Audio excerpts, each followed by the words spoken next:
Good day everyone! Another day, another bank foreclosed property na naman tayo.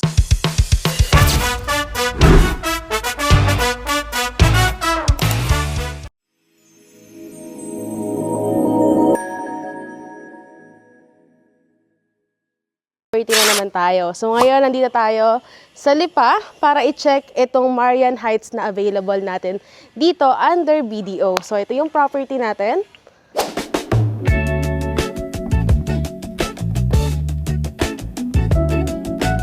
So ngayon, tignan naman natin kung sulit nga ba para sa 2.5 itong property na to dito sa Lipa, Batangas. So good day everyone! So for today's video, we have here a bungalow unit that has a 125 square meter lot area and 80 square meter floor area. And as you can see, we also have a provision for our car parking here and space dito sa harap natin for future expansion or para naman sa ating pocket garden. So ngayon, pasukin naman natin yung loob ng property para ma-check natin kung sulit ba itong bank foreclosed property natin.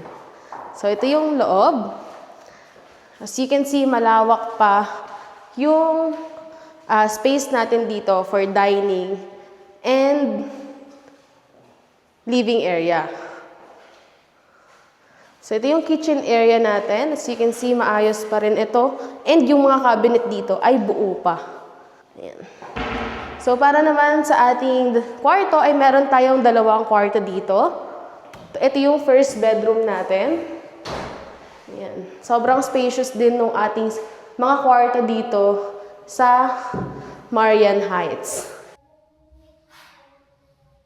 And syempre, katabi ng kwarto na to ay yung ating toilet and bath dito sa gitna. So ito naman yung ating second bedroom. So spacious din to.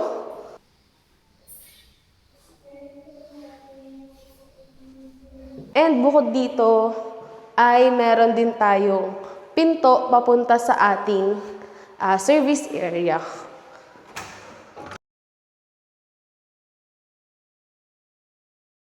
Ito yung ating pinto papunta sa ating service area. So pagdating nga sa ating service area, as you can see, very spacious din ito. And naka-ready na rin yung lababo natin dito. And ang maganda pa dito ay meron na rin tayo daan dito papunta sa ating parking lot. Nga pala, ang indicative price ng property na to ay 2.5 million lang at ilalagay ko na lang yung sample computation dito sa screen natin.